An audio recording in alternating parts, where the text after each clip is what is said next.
Jelas. Siap, udah kelihatan.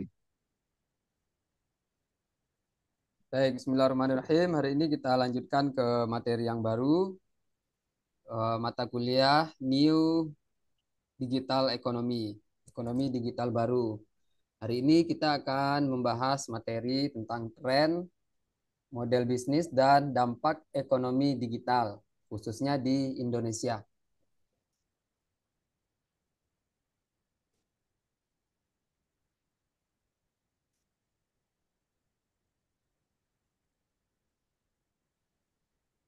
Pertama, ekosistem ekonomi digital di Indonesia. Ekosistem ekonomi digital Indonesia ini mengacu pada kolaborasi antara perusahaan digital lokal, antara perusahaan penyedia infrastruktur serta masyarakat yang semakin bergantung pada teknologi untuk kehidupan sehari-hari. Jadi ekosistemnya ada perusahaannya, penyedia infrastruktur, dan masyarakat sebagai konsumen. Begitupun juga pemerintah Indonesia yang turut berperan penting dalam pengembangan ekosistem ini melalui kebijakan yang mendukung transformasi digital. Ya, di Google Classroom saya sudah share juga ya materi, ada buku putih visi transformasi digital Indonesia, itu bisa dibaca-baca.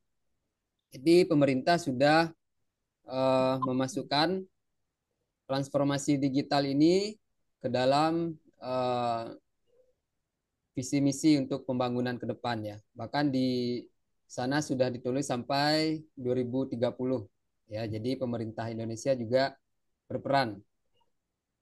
Selanjutnya penyedia infrastruktur digital. Nah, ini penyedia internet ya. Baik itu contohnya misalnya Telkomsel, Indosat, Excel, dan semua yang menyediakan jaringan baik 4G maupun 5G. Nah, itu penyedia infrastruktur digital. Selanjutnya platform digital. Nah, ada banyak sekali ya, contohnya Tokopedia, Bukalapak, Gojek, Traveloka, dan lain-lain. Ini saya ambil contoh platform yang Indonesia saja ya. Di luar juga banyak, kayak YouTube, TikTok. Nah, selanjutnya pengguna dan konsumen digital. Apalagi sekarang konsumen Indonesia semakin mengandalkan transaksi online. Aplikasi ride hailing juga,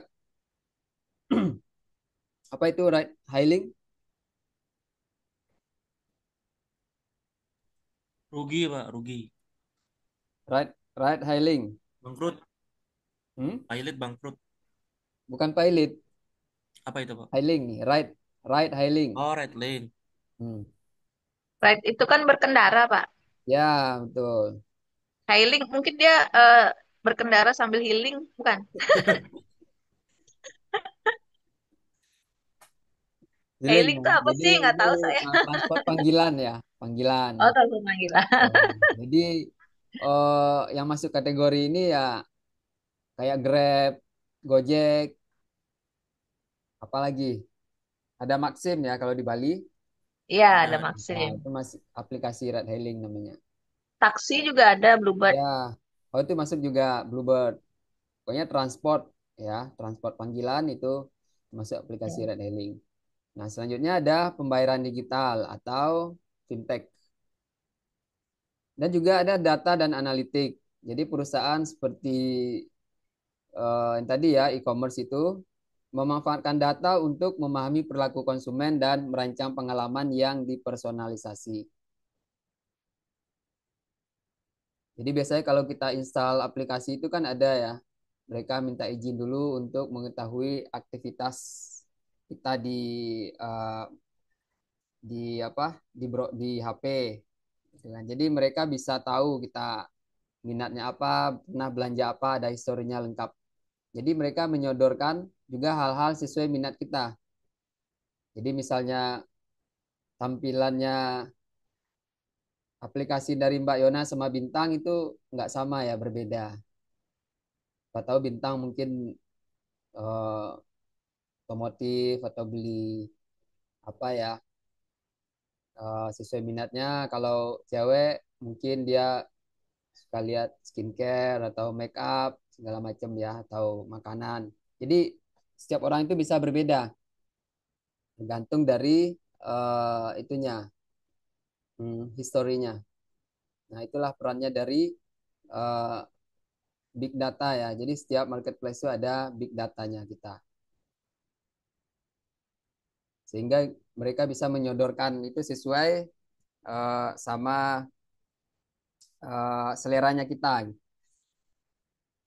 Nah, selanjutnya model bisnis digital di Indonesia. Yang pertama ada model bisnis marketplace atau e-commerce. Ini yang paling populer ya. Dan pertemuan sebelumnya juga saya menampilkan data. Jadi di Indonesia itu yang paling besar kapitalisasi pasarnya itu adalah e-commerce. Ini pesat sekali ya. Sangat besar transaksi yang ada di sana. Tadi juga di slide-nya Pak Tio kan ditampilkan tuh berapa miliar dolar gitu. Sangat besar. Nah, contohnya di sini saya ngambil contoh yang Indonesia aja ya. Di luar kan ada banyak juga, Alibaba, ada Walmart, segala macam. Saya contoh di Indonesia karena pasti sebagian besar juga kita sudah menggunakan aplikasi tersebut.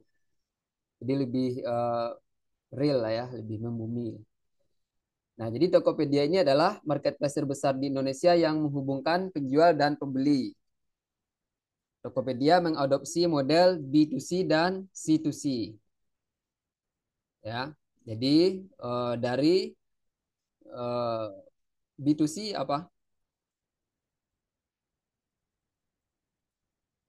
Apa itu B2C dan C2C?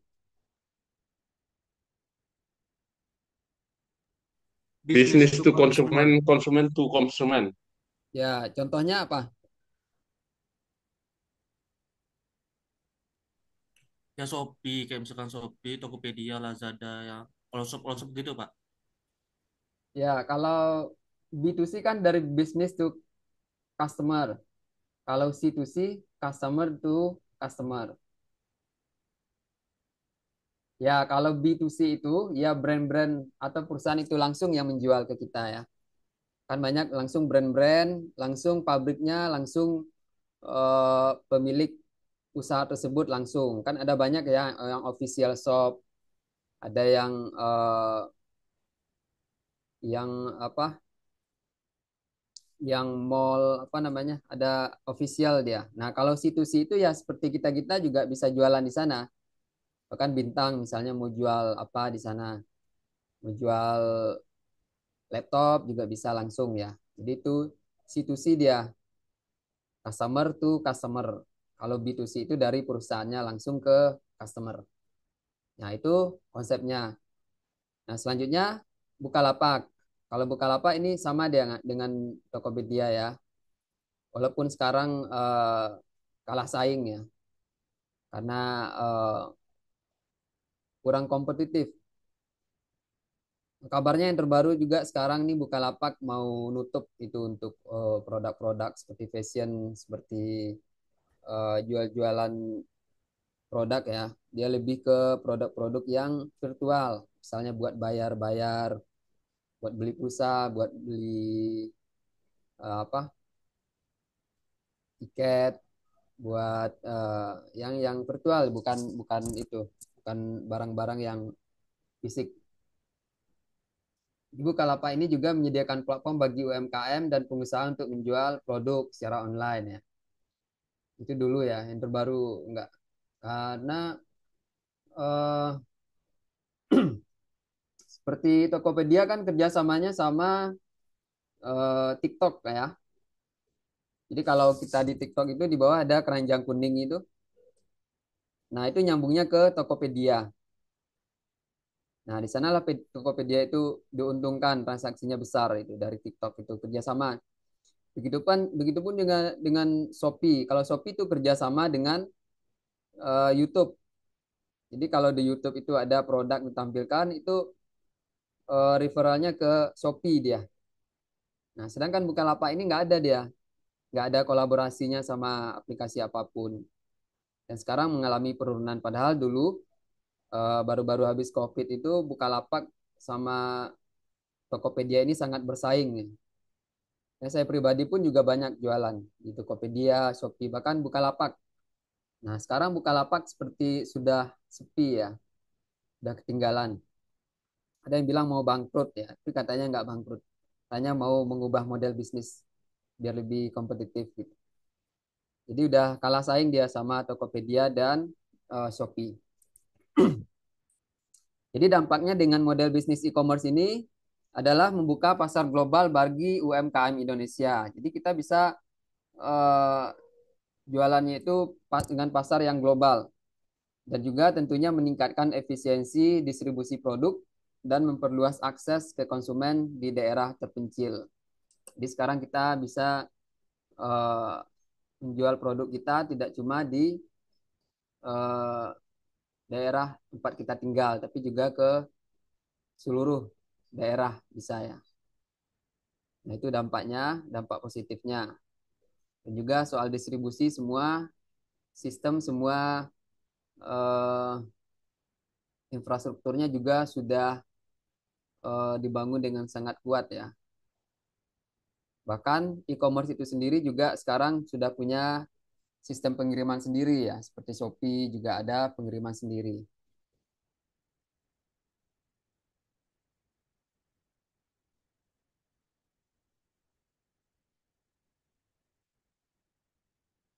Nah, selanjutnya model bisnis selanjutnya adalah model bisnis on demand. Ini berdasarkan pada permintaan.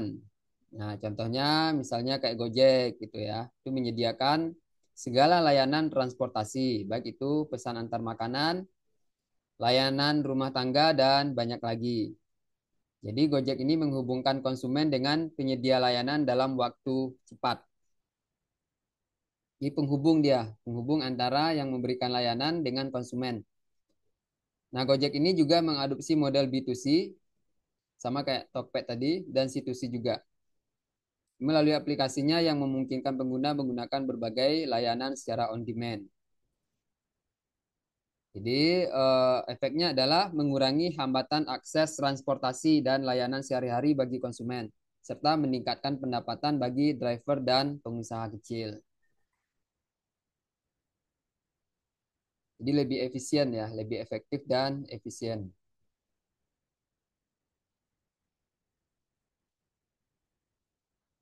Bermanfaat bagi drivernya, bagi pemilik usaha maupun bagi konsumen. Nah, selanjutnya ada model bisnis fintech. Ini keuangan ya, financial teknologi. Contohnya ada banyak sekali, misalnya OVO, ada Dana.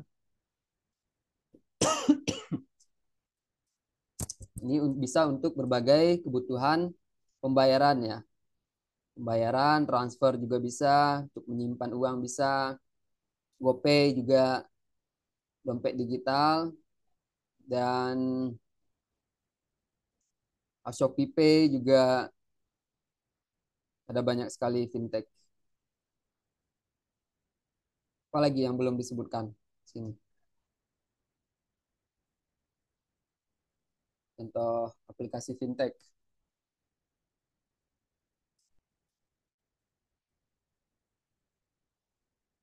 Di sini ada yang jadi penggunanya nggak di antara contoh-contoh ini? Belum, kok, belum. Belum ada. Dana nggak pernah pakai. Oh, Dana ada, Dana Oh, sama pakai, Pak. Shopee aja, Kak. Pakai. Dana udah. Pakai. GoPay pastinya ya. Ya, Pakai GoPay Gojek, sama GoFood OVO. pasti.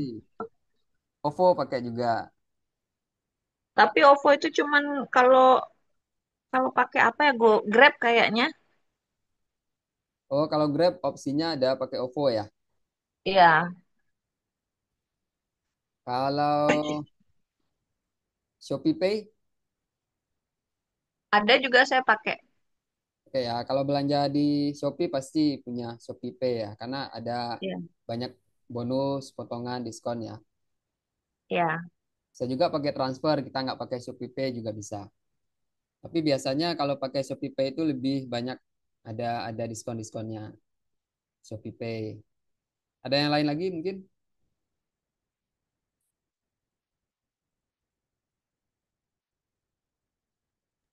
Enggak sih Pak, paling itu aja. Itu aja ya yang populer ya. Dana ini populer sekali ya. Dana, GoPay, ShopeePay, OVO. Nah, itu model bisnis fintech namanya ya, atau financial teknologi. Jadi layanan keuangan. Nah, selanjutnya kita lihat peran teknologi dalam ekonomi digital. Pertama ada big data. Ya, perannya big data. Jadi perusahaan-perusahaan seperti Bukalapak, Tokopedia, semua yang disebutkan di atas tadi itu menggunakan big data untuk menganalisis pola pembelian konsumen, mempersonalisasi pengalaman berbelanja, dan mengoptimalkan penawaran produk. Jadi contohnya misalnya e-commerce tersebut mengoptimalkan sistem rekomendasi produk berdasarkan analisis data pelanggan yang besar. Ini seperti saya bilang tadi ya, setiap orang itu tampilan yang ada di layarnya itu tidak bisa sama, itu berbeda-beda. Baik itu di media sosial maupun di e-commerce juga. Jadi apa yang mereka rekomendasikan itu tergantung dari eh, minat kita, historinya kita. Kita pernah mencari produk apa, kita pernah berbelanja apa, kita pernah browsing apa, itu semua ada tersimpan di big data ya. Di sanalah nanti mereka bisa eh, menawarkan kita, termasuk juga iklan-iklan ya, iklan-iklan yang tertarget. Nah, semua ada ya. Dia ada teknologinya big data. Nah, selanjutnya ada cloud computing. Ini untuk menyimpan ya dan memproses data besar dalam aplikasi mereka. Ya, jadi aplikasi itu semua pakai ya Gojek, Traveloka. Jadi mendukung cloud. Traveloka, contohnya Traveloka menggunakan cloud untuk mendukung pemesanan tiket pesawat, hotel, dan aktivitas wisata secara real time. Jadi dia menyimpan itu datanya di cloud. Selanjutnya AI dan machine learning. Jadi perusahaan-perusahaan tadi itu juga meningkatkan personalisasi pengalaman belanja online dan memberikan rekomendasi produk yang lebih relevan. Ya, dia juga menggunakan AI. Selain big data juga menggunakan AI untuk menyesuaikan penawaran produk berdasarkan perilaku dan preferensi pengguna. Itu teknologi. Selanjutnya, dampak ekonomi digital pada sektor-sektor industri di Indonesia. Pertama, kita lihat ada sektor perdagangan dan retail. Jadi ada perubahan dalam model penjualan. Platform e-commerce seperti Tokopedia, Bukalapak, Shopee itu semua telah mengubah cara berbelanja, menjadikan belanja online lebih mudah diakses oleh konsumen Indonesia.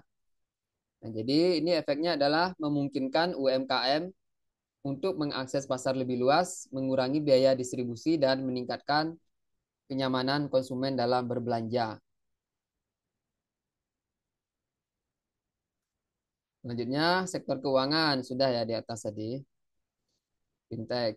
Ini juga dampaknya adalah menurunkan biaya transaksi, mempercepat akses ke layanan keuangan, serta meningkatkan inklusi keuangan di Indonesia, khususnya di daerah-daerah yang sebelumnya sulit dijangkau oleh bank konvensional. Jadi sekarang di kampung-kampung juga kan banyak di daerah-daerah itu mungkin mereka masih kesulitan untuk membuka akun rekening bank. Nah, disinilah eh, aplikasi fintech ini sangat bermanfaat ya untuk mereka, untuk menyimpan dana, untuk berbelanja, untuk transfer-transfer, mereka bisa menggunakan aplikasi fintech yang ada tanpa harus menggunakan membuka rekening bank. Nah, selanjutnya yang terakhir ada sektor kesehatan atau health tech. Ini di presentasi Pak Tio tadi ada ya contohnya. Ada Halo Dokter. Ini eh, platform kesehatan digital yang memungkinkan pasien untuk berkonsultasi dengan dokter secara online. Ya, jadi kalau misalnya sakit malam-malam nggak ada praktek dokter tutup, misalnya bisa menggunakan aplikasi Halodoc ini. Halodoc, Halo Dokter. Dan berdasarkan yang sudah pengalaman, katanya biaya untuk resep dokternya itu cuma 75.000 ya.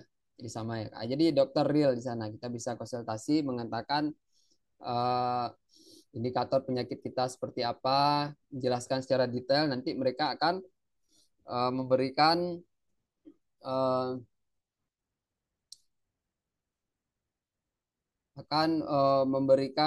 eh, indikasi nanti penyakit kita itu seperti apa, sekaligus juga memberikan resep, ya, persis seperti kita ke dokter ya, cuma ini secara online. Jadi ada konsultasi medis jarak jauh. Nah, langsung lengkap dengan bisa langsung beli obat-obatannya eh, di aplikasinya itu. Jadi dengan ini maka dampaknya adalah menyediakan akses medis yang lebih mudah bagi masyarakat, terutama di daerah dengan fasilitas kesehatan yang terbatas.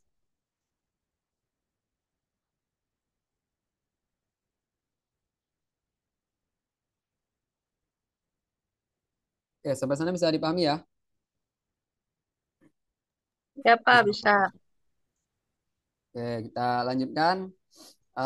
Tren terkini dalam ekonomi digital di Indonesia. Nah, ini ada augmented reality dan virtual reality. Contohnya, misalnya Blibli menggunakan augmented reality untuk memungkinkan pelanggan melihat bagaimana produk seperti furnitur atau peralatan rumah tangga akan terlihat di rumah mereka sebelum membeli. Jadi ini dampaknya adalah akan meningkatkan pengalaman belanja online dan mengurangi ketidakpastian pembelian produk. Jadi ini the future ya, masa depan ini. Bahkan Google udah sempat mengeluarkan kan kacamata VR itu, tapi ya sepertinya nggak kurang laku ya. Apakah karena harga atau belum efisien? Tapi untuk kedepannya ini pasti akan jadi sesuatu juga, virtual reality dan augmented reality ini. Jadi kita bisa membeli produk itu juga seperti bahkan bisa ya kita rasakan itu bahan-bahannya apa. Misalnya kalau membeli pakaian. Atau virtual reality. Seperti sekarang kan masih Zoom seperti ini ya. Kalau ke depan itu bisa kita merasakan seperti suasana di kelas, itu bisa. Ini itu merupakan tren ke depan nanti. Ya, jadi ada pakai, kalau Google mengeluarkan itu ada VR-nya dia, kacamata Google. Ya, nanti ke depan pasti bakal kalau lebih kompetitif lagi ya. Seperti halnya AI sekarang itu kan semua juga berlomba-lomba ya. Berlomba-lomba untuk memunculkan, untuk eh, mengeluarkan aplikasi AI-nya masing-masing. Kayak ChatGPT, Google juga mengeluarkan, Beta juga mengeluarkan AI-nya. Yang terbaru Alibaba juga dengan Qwen itu ya. Nah, semua memiliki produk AI masing-masing. Dan ke depan saya yakin juga di ini juga bakal lebih berkembang nanti ke depannya. Jadi kalau mau belanja kita bisa langsung gitu eh, melihat detailnya, seperti langsung masuk ke toko. Nah, selanjutnya ada blockchain and cryptocurrency. Ini juga tren ya, tren banget di Indonesia. Contohnya yang populer itu ada Indodax, ada banyak ya platformnya itu. Itu yang terbesar itu salah satunya Indodax misalnya contoh. Jadi memungkinkan pengguna untuk membeli dan menjual berbagai jenis cryptocurrency. Nah, dampaknya adalah menawarkan alternatif sistem pembayaran yang lebih efisien dan terdesentralisasi meskipun masih menghadapi tantangan regulasi. Jadi katanya blockchain itu kan lebih aman ya untuk menyimpan aset. Kan tetapi memang khususnya di Indonesia kripto itu masih belum ada izin, masih ilegal ya. Jadi tidak bisa digunakan untuk alat pembayaran yang sah.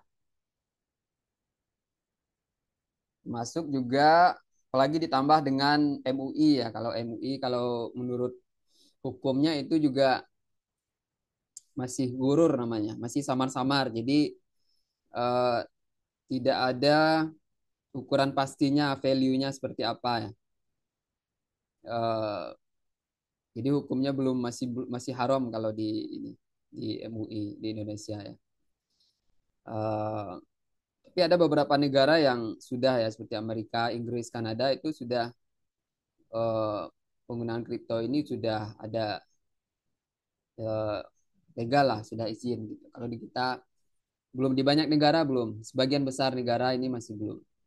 Bahkan buat investor pun juga eh, investor-investor yang menggunakan value apa eh, berdasarkan value dari perusahaan itu banyak juga yang mempertanyakan ya.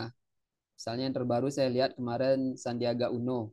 Nah, Sandiaga Uno itu kan investor ya, investor sudah triliunan ya. Pemilik Saratoga Capital.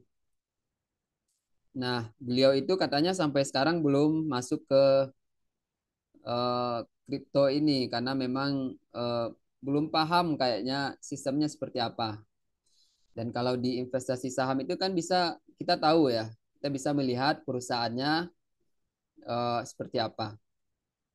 Sini ada yang sudah pernah atau ada yang sudah punya investasi di saham nggak? Saya apa saya? Saya belum ada. Sudah. Oh, Pak Yona sudah. Dah. Wah, yang lain Belum Belum, pernah Pak. colek, Pak. Belum pernah colek. belum pernah. Baru Mbak Yona, Anggun udah. Belum, Pak. Belum juga. Baru Mbak Yona ya.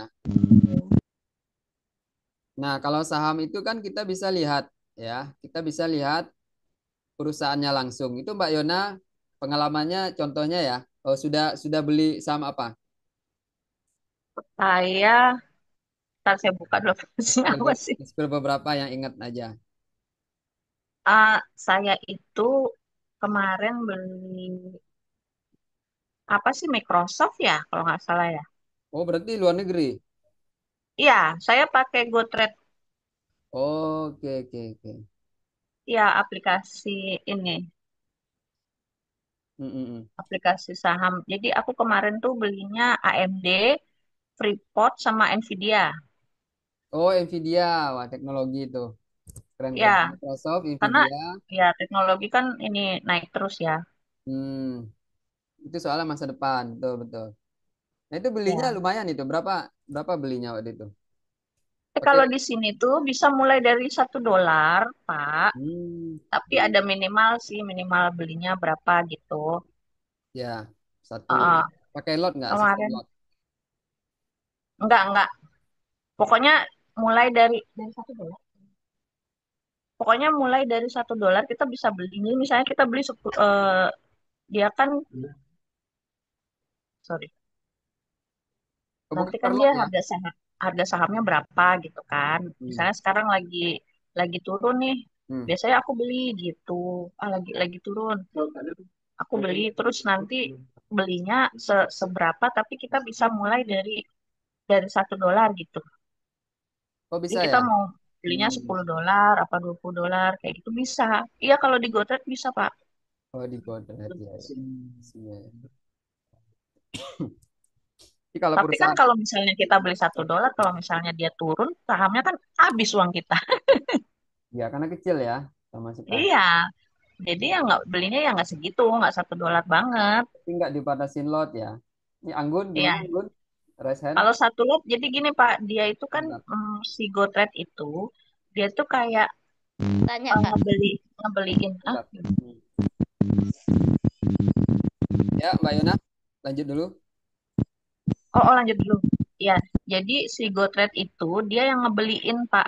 Dia punya berlot-lot kan, dia beli berlot-lot. Nah, nanti sama dia diiniin ke kita kita mau beli berapa seadanya uang kita aja gitu. Oh, mungkin Jadi kira-kira kita sama kayak beli emas kalau di Pegadaian seperti itu ya. iya, iya Ya, kayak gitu. Jadi kita. dia tuh kayak perantara gitu loh si GoTrade-nya ini. Oh, oke, oke, oke. Nah, ya. Potret. Oke, oke. Selanjutnya Anggun, gimana Anggun? Mau tanya, Pak, kan kalau kita lihat kalau investasi itu lebih riskannya.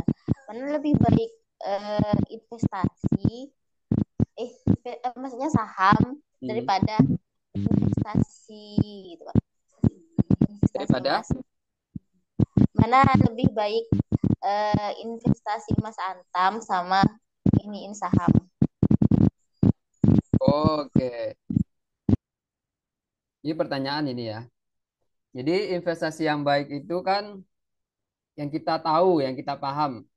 Makanya tadi seperti saya bilang kayak Sandiaga Uno itu walaupun sudah sebagai investor dia itu sudah profit eh, capital gainnya itu sudah triliunan ya. Sudah. Tapi dia tidak mau masuk ke kripto ini karena memang dia belum paham gitu ya. Sistemnya seperti apa gitu. eh, Ukurannya apa, indikatornya apa.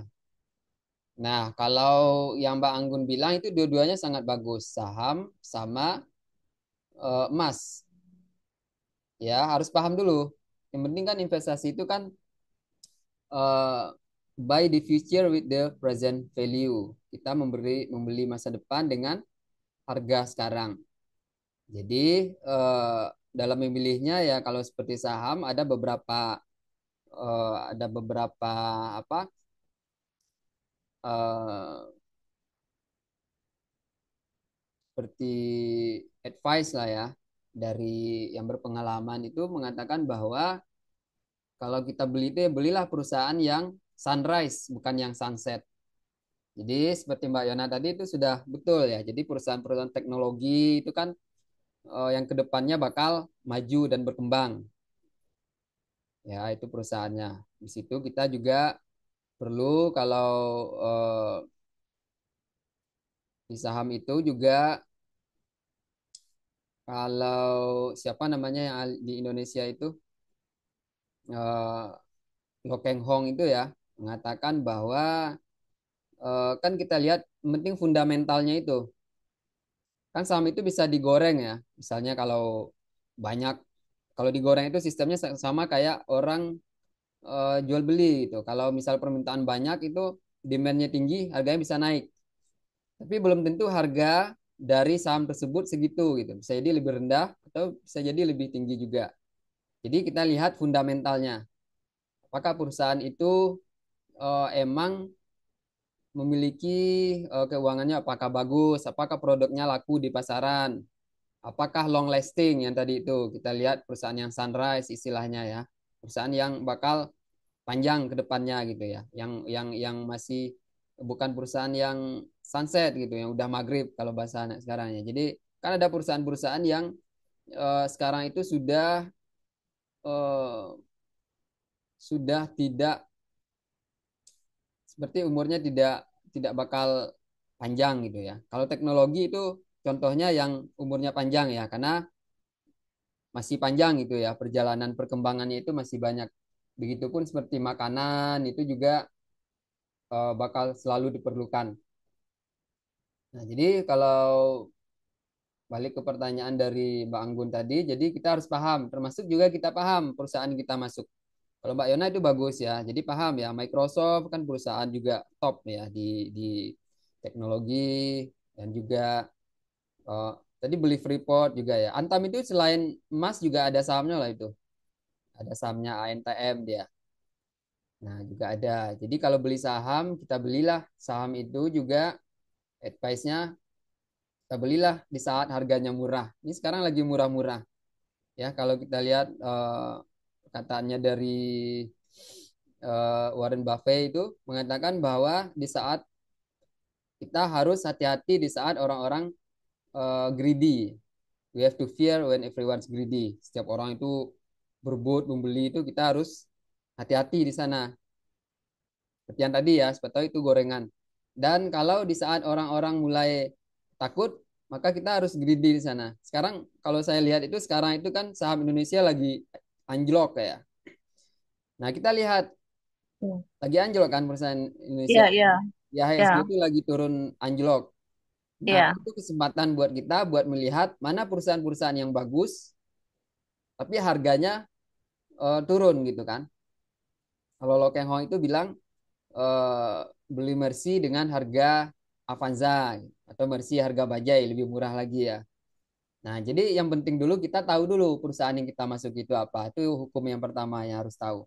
Jadi kita tahu di mana kita naruh uang kita itu di perusahaannya seperti apa. Kalau saran saya ya kita tahu perusahaannya.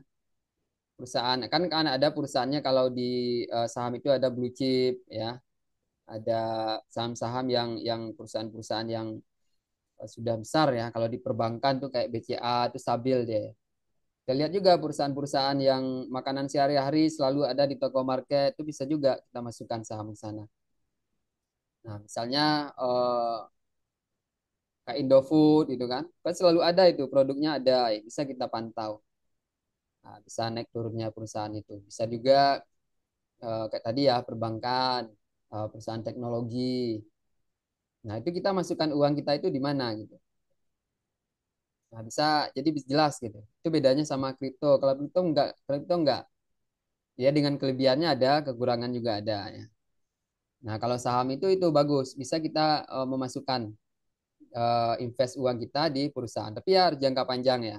Jadi seiring perusahaan itu semakin berkembang, otomatis dana kita yang di sana itu juga semakin berkembang. Nah, ada juga perusahaan malah yang memberikan dividen ya, dividennya itu. Jadi kalau kita banyak invest itu kita dapat persenannya, dia bagi keuntungan. Kadang ada 6 bulan sekali, 3 bulan sekali, setahun sekali perusahaan-perusahaan. Jadi kita pelajari dulu perusahaannya seperti apa. Dan kalau emas, nah kalau emas itu sifatnya lebih lindung nilai dia. Ya, jadi kalau harga makanan mungkin dari kita SD sampai SMP itu mengalami penurunan. Kalau dulu mungkin 3.000 bisa beli nasi bungkus, 5.000 bisa. Kalau sekarang udah 15.000 ada eh, apa inflasi ya, inflasi. Nah, sedangkan dengan emas ini dari dulu sampai sekarang itu ya kalau dari data itu kalau kita mau haji ya, mau haji dari zaman dulu Rasulullah sampai sekarang ke zaman Rasulullah dari zaman dulu ya berpuluh-puluh tahun yang lalu sampai sekarang itu biayanya sama ya. Walaupun secara rupiah naik ya dari 30, 225, 30, 35 naik sampai sekarang 50-an untuk biaya haji. Masuk juga kalau mau kurban tuh harga kambing. Nah, harga kambing, unta itu dari zaman Rasulullah sampai sekarang itu kalau kita convert ke emas itu harganya sama di dulu sampai sekarang. Jadi emas itu sebenarnya alat tukar yang eh, stabil dia. Nah, jadi kalau misalnya sekarang kan harga emas naik ya, berarti dia ada inflasinya yang turun gitu ya. Walaupun ada faktor-faktor lain juga ya, kayak kayak ini global ya, eh, situasi global. Akan tapi emas itu adalah suatu lindung nilai yang sangat bagus ya. Jadi kalau mau menyimpan jangka panjang untuk biaya haji misalnya atau biaya pendidikan yang jangka panjang itu ya, nah itu bagusnya pakai emas. Itu bagus ya. Sama kalau tanah juga bagus. Cuma kalau tanah kan banyak faktor juga ya, lokasi dan jualnya juga susah, lama ya, harus ada pembeli. Kalau emas itu lebih liquid dia, liquid kita bawa ke Antam, kita bawa ke toko emas bisa langsung. Jadi bagus.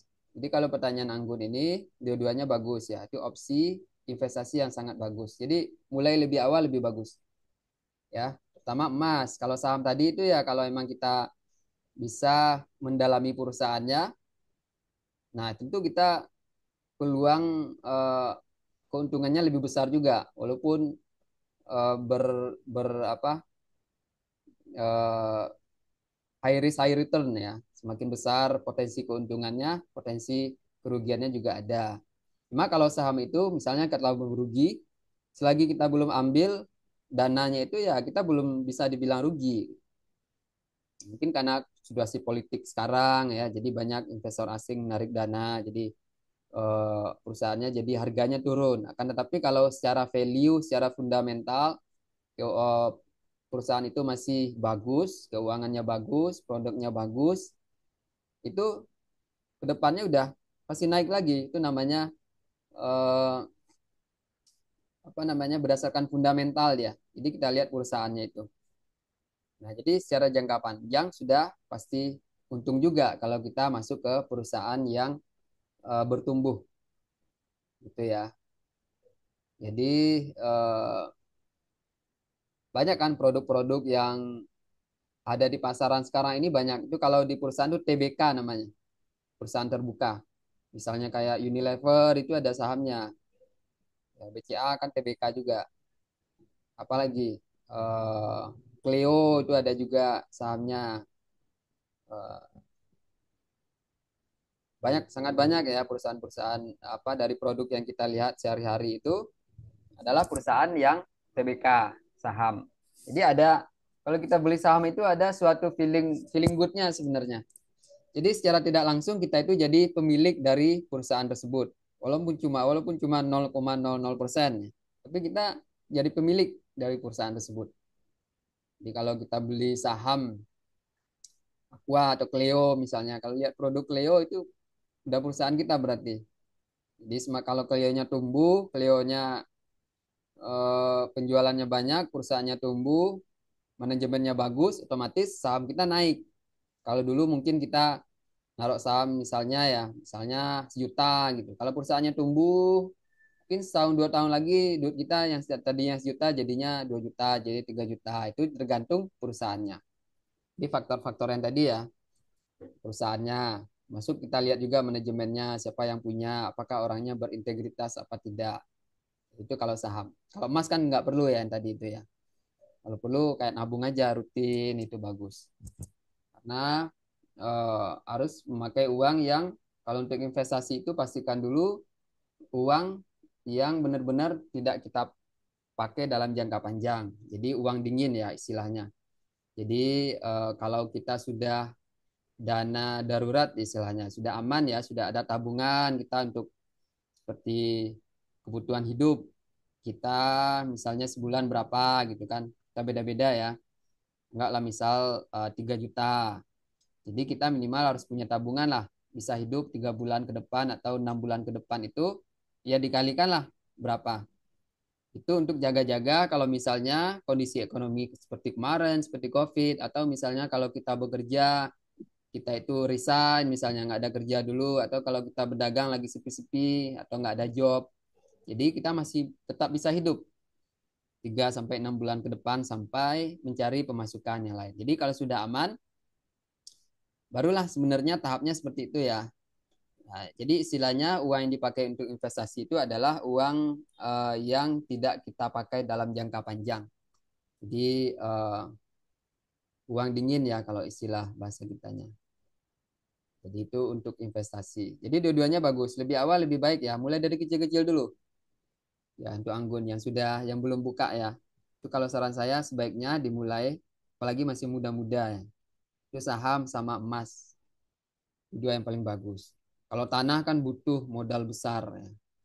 Kalau saham sama emas ya sekarang minimal setengah gram. Kalau seperti saya bilang di Pegadaian itu bisa kayak yang modelnya seperti sahamnya Mbak Yona tadi. Kita bisa belinya nyicil gitu bisa.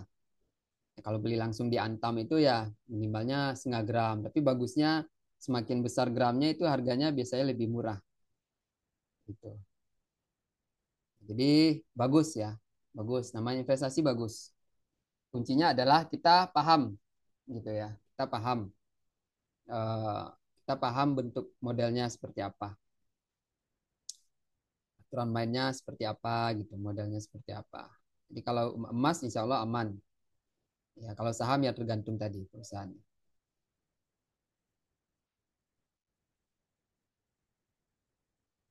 Oke jelas ya. Jelas, Pak. Tapi Pak, kalau Ya. Hmm.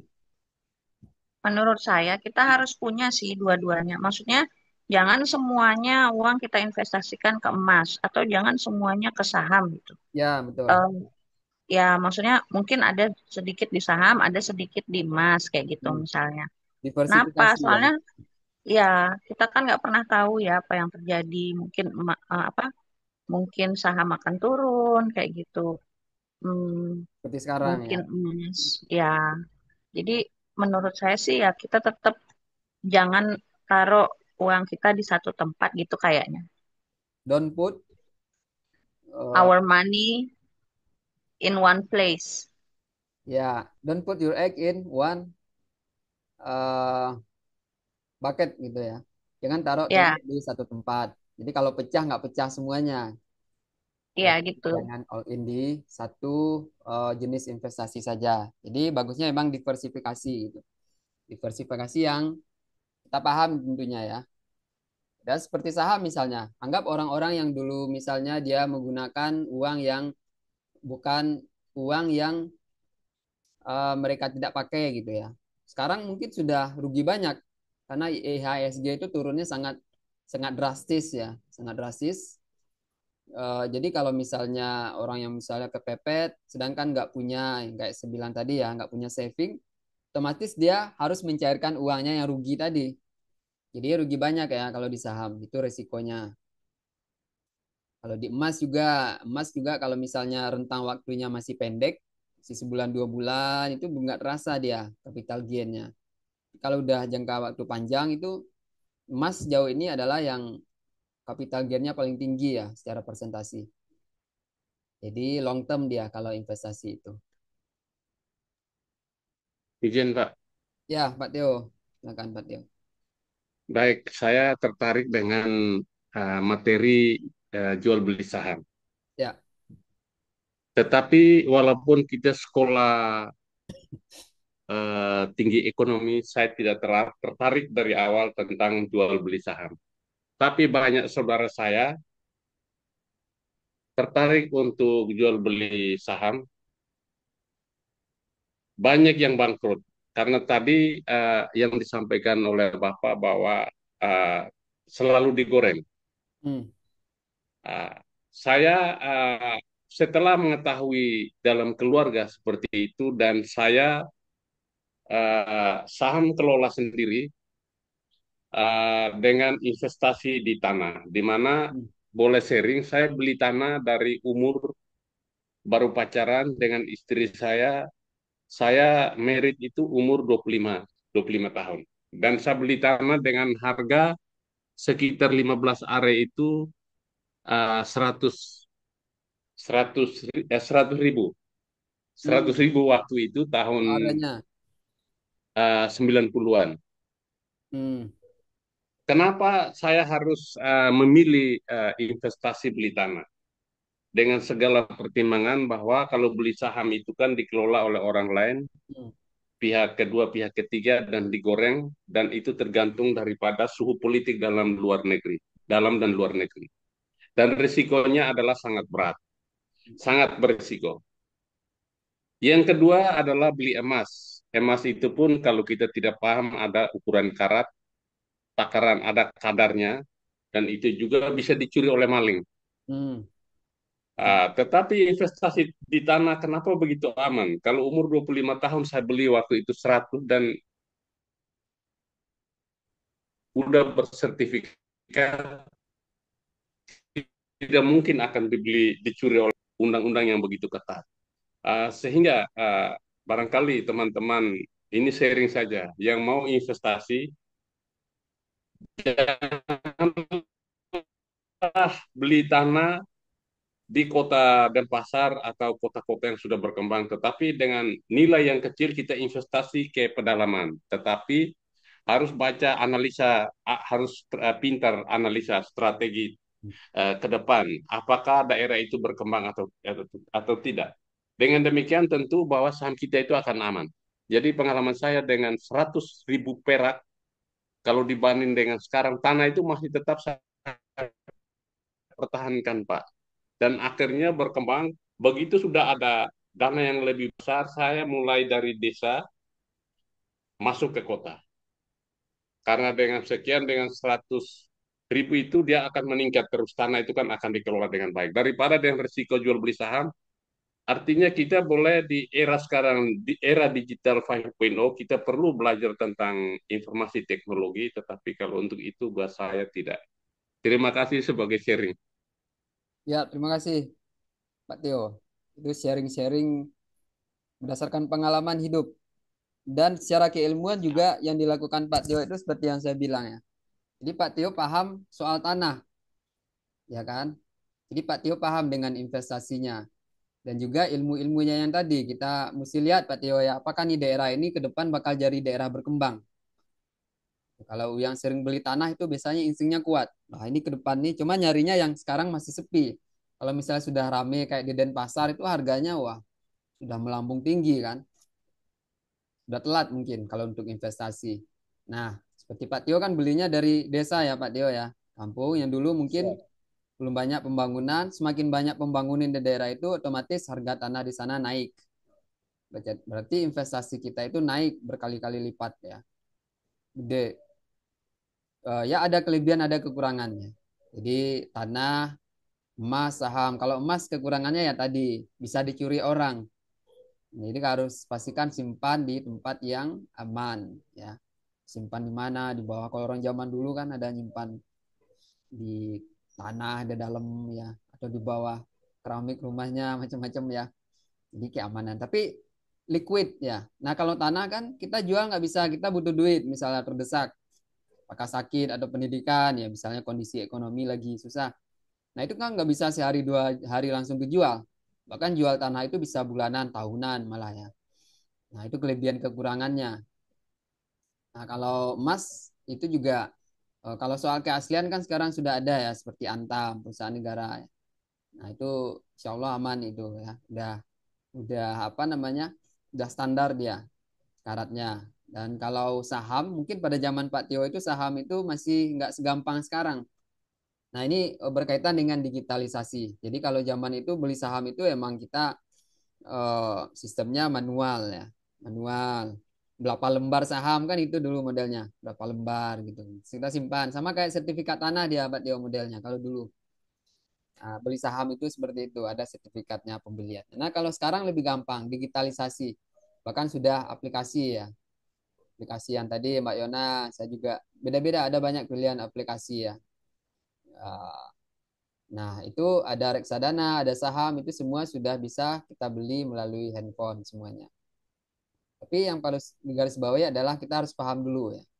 Maksud juga perusahaan yang kita beli itu kita paham perusahaannya seperti apa, itu namanya fundamental namanya. Fundamentalnya perusahaannya itu seperti apa, karena kalau perusahaannya bagus, itu pasti walaupun eh, kondisinya misalnya ekonomi, politik lagi susah, tapi kalau perusahaannya itu berkembang ya tetap kita bisa untung ya. Termasuk juga yang digoreng-goreng tadi itu biasanya kan kalau digoreng itu kan sengaja ya dimasukkan dana banyak, nanti harganya naik, orang berebut kan. Wah ini perusahaan bagus nih gitu kan. Padahal belum tentu perusahaannya bagus. Nah ketika yang apa nah istilahnya bandar-bandar tadi menarik banyak, wah harganya langsung drop. Dan yang memasukkan uang yang nggak paham tadi ya dia langsung nilai uangnya langsung menurun drastis ya udah telat dia. Dan sedangkan perusahaannya nggak naik-naik karena memang mungkin value atau fundamental perusahaannya nggak sebagus nggak semahal itu harusnya gitu. Jadi perlu ya mempelajari. Jadi tapi banyak juga orang yang untung banyak dari saham juga banyak. Dan rugi kayak Pak Tio pengalaman dari keluarga tadi juga banyak ya. Nah kalau emas juga, kalau emas mungkin resikonya itu saja simpan di tempat yang aman. Dan kalau tanah juga tidak semua orang juga bisa untuk investasi tanah itu ya. Karena ada lokasi yang berkembangnya lama gitu kan. Makanya banyak misalnya kakek-kakeknya beli tanah, cucunya yang menikmati. Itu sangat banyak ya. Nah, karena perkembangan sebuah kota itu ada yang cepat, ada yang lambat. Ya, kalau kota yang nggak berkembang, ya harga tanahnya juga nggak naik biasanya. Dan, jadi masing-masing ada plus ada minusnya. Yang penting kita paham ya. Kita paham di mana kita tempat menaruh uang itu. Kita paham ya. Jadi ada opsi ya yang kita bicarakan itu ada saham, ada emas, dan ada tanah. Itu bagus semuanya. Yang penting kita mengerti ya, kita paham. Dan nah kripto ini juga sekarang juga kan anak-anak muda banyak ya sistemnya karena katanya di sana itu ya sistem blockchain itu kan tidak ada intervensi dari pemerintah mau kondisi misalnya perang dunia gitu kan. Nah, itu tetap aman di sana kan gitu katanya. Tapi kita nggak tahu kan, ada kemarin itu kan ada penurunannya sampai gede gitu kan. Yang awalnya nilainya puluhan juta turun jadi ratusan ribu, itu kan mengerikan juga. Kita nggak tahu juga faktor-faktornya itu nggak bisa dilihat, indikatornya itu nggak bisa dilihat dengan real gitu, secara keilmuan apa gitu. Nah makanya seperti Sandiaga Uno itu bilang dia nggak paham ini, padahal dia itu sangat ahli kan dalam dalam melihat sebuah perusahaan itu ini perusahaannya bakal maju, bakal untung atau enggak, dia tahu karena memang dia orang keuangan ya. Dia tahu trennya ke depannya seperti apa gitu. Jadi ada kelebihan kekurangan. High risk, high return itu berlaku ya di investasi. Investasi apa ada risiko, ada potensialnya. Ya, bisa dipahami, ada pertanyaan lagi? Ini berkembang banyak ya, mulai dari kripto ini. Cukup Pak, udah jam 12 lebih nih. Sudah ya? 4 Oke. jam. Sedikit lagi ya. Topiknya menarik soalnya. Nah, selanjutnya tren berikutnya ada 5G ya. Jadi kehadiran 5G ini perusahaan-perusahaan yang tadi itu, perusahaan digital itu mengharapkan peningkatan kecepatan data yang akan memungkinkan aplikasi berbasis real time seperti pengiriman barang, kendaraan otonom, streaming tanpa gangguan. Ada banyak ya, Netflix, YouTube, semua masuk juga sosial media ya.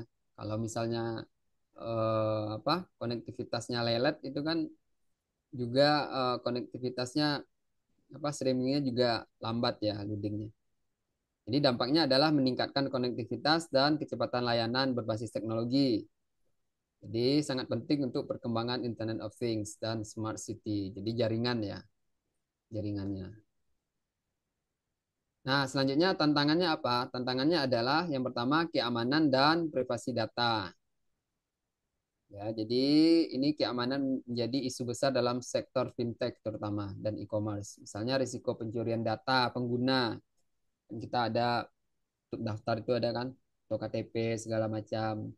Itu ada risiko pencurian data pada platform pembayaran digital. Nah, solusinya adalah penguatan kebijakan privasi, enkripsi data, dan pengawasan lebih ketat oleh regulator. Dalam hal ini tentu pemerintah ya. Selanjutnya tantangannya adalah kesenjangan digital. Jadi akses internet dan teknologi itu masih terbatas di daerah terpencil. Penyediaan infrastruktur internet yang lebih merata dan program pelatihan digital untuk meningkatkan literasi teknologi itu solusinya. Jadi sekarang ini di Indonesia masih banyak ya daerah-daerah tertinggal yang internetnya masih eh, masih slow ya, masih lelet gitu, masih tidak mendapatkan akses internet itu masih banyak. Ya, jadi solusinya ada menyediakan infrastruktur. Dulu kan ada tuh pemerintah mau buat tower gitu ya, tapi di apa? Dikorupsi ya katanya besar sekali.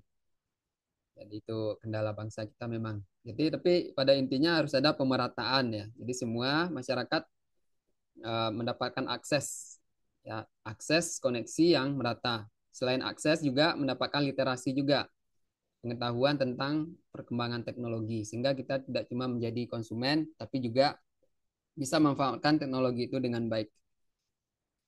Nah, selanjutnya regulasi dan kebijakan yang tertinggal. Nah, ini juga regulasi. Jadi terkadang seringkali peningkatan kemajuan teknologi itu lebih cepat daripada regulasi-regulasi yang ada. Jadi solusinya diperlukan kolaborasi antara pemerintah, perusahaan teknologi, dan lembaga legislatif untuk menciptakan kebijakan yang mendukung perkembangan ekonomi digital. Jadi solusinya itu ya, membuat regulasi juga harus cepat. Nah, selanjutnya selain ada tantangan juga ada peluang. Jadi peluangnya adalah adanya inovasi bisnis dan model baru. Seperti contoh-contoh di atas banyak sekali ya. Makanya tugas itu juga ada. Startup-startup digital itu ternyata banyak sekali selain yang populer. Bahkan ada yang catering tadi ya, contohnya Pak Teo. Ya, layanan apa lagi gitu, ada banyak. Ya, mudah-mudahan nanti dari bisnis digital juga ada ide nanti membuat aplikasi apa gitu. Pada intinya adalah to solve the problem, untuk membuat kehidupan masyarakat lebih mudah untuk bisa memecahkan masalah yang ada di masyarakat. Nah, selanjutnya peluang-peluangnya adalah nah ini ya. Peningkatan akses global. Selanjutnya globalisasi juga semakin terbukanya pasar ya. Jadi kita udah di ini juga tadi ya. Jadi kita bisa menjual kemanapun dan infrastrukturnya pun sudah lengkap ya. Kurir-kurir pengiriman, jasa pengiriman semua sudah ada. Tinggal inovasi bisnis kita saja. Selanjutnya peningkatan efisiensi juga. Jadi hemat waktu, nggak perlu lagi sewa toko, kita nggak perlu ya untuk biaya marketing juga nggak perlu ya. Cukup dengan paket internet yang ada di handphone, kita udah bisa marketing, kita memasarkan produk. Zaman dulu kan kita harus menyebarkan pamflet-pamflet seperti itu ya. Nah, jadi juga lebih efisien dia dengan adanya platform digital ini. Nah, ini transformasi bisnis digital. Perusahaan-perusahaan yang di atas itu ya, ini sudah, ini di masing-masing tugas kan sudah, tinggal nanti yang ini, yang presentasi nanti. Contoh-contoh aja. Nah, jadi kesimpulannya adalah digitalisasi itu sangat penting ya, sangat penting karena terutama di Indonesia, ekonomi digital di Indonesia itu terus berkembang dengan pesat dan itu otomatis akan menciptakan peluang bisnis baru dan meningkatkan akses ke berbagai layanan. Dan selanjutnya strategi adaptasi. Jadi perusahaan di Indonesia harus terus berinovasi dengan teknologi untuk tetap kompetitif ya. UMKM, perusahaan, termasuk diri kita pribadi juga harus bisa beradaptasi dengan perkembangan teknologi.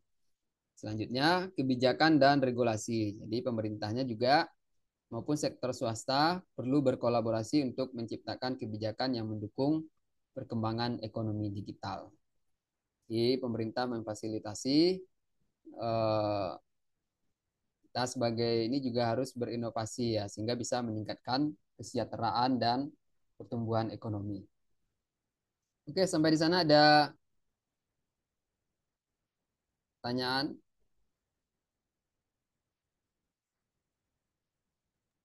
Sudah Cukup jelas Pak ya? dari saya. Cukup ya? Jelas. Ini udah jam 12 lewat ya. Oke, kalau gitu kita cukupkan ya. Nanti di pertemuan berikut siapkan lagi nanti cukup satu orang atau dua orang. Ya satu orang aja untuk presentasi ya. Jelaskan. Sekarang contoh-contoh lebih lengkap ya bagusnya ya. Strateginya, bisnisnya seperti apa. Dan problem apa yang dipecahkan oleh perusahaan tersebut. Itu juga dijelaskan di tugasnya itu bagusnya. Kalau memang belum dia dikumpulkan nanti di presentasi dijelaskan. Jadi kenapa perusahaan itu ada, itu yang paling penting ya. Tujuannya apa ya. Apa problem yang dipermudah dengan adanya perusahaan dengan adanya aplikasi tersebut. Oke, demikian materi kita untuk hari ini karena sudah jam ya, mau zuhur. Ya, kalau sudah tidak ada pertanyaan, semoga bisa dipahami dengan baik, bisa bermanfaat. Ya, oh, ya. Oke, demikian kita cukupkan. Eh, Nanti kuliah Pak, ini jam berapa, Pak Wahyu? Jam habis zuhur Pak, jam 1 lewat. Oh, bentar lagi ya. Oke, semoga si fit ya puasa-puasanya. Tetap semangat. Oke, demikian. Wabillahi taufiq wal hidayah. Assalamualaikum warahmatullahi wabarakatuh. Waalaikumsalam warahmatullahi wabarakatuh. Waalaikumsalam warahmatullahi wabarakatuh. Waalaikumsalam warahmatullahi wabarakatuh.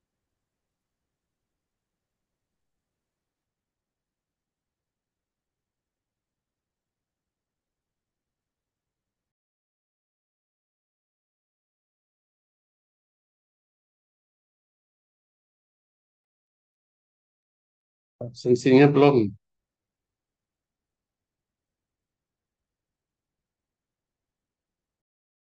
Ya, Aisyah baru masuk tadi ya. Siapa yang belum absen tadi? Aisyah baru masuk, Pak. Siapa yang ada tapi belum absen? Aisyah sendiri, Pak. Saja ya, yang lain nggak ada kan ya? Iya, Pak. Hadir ya. Hadir aja.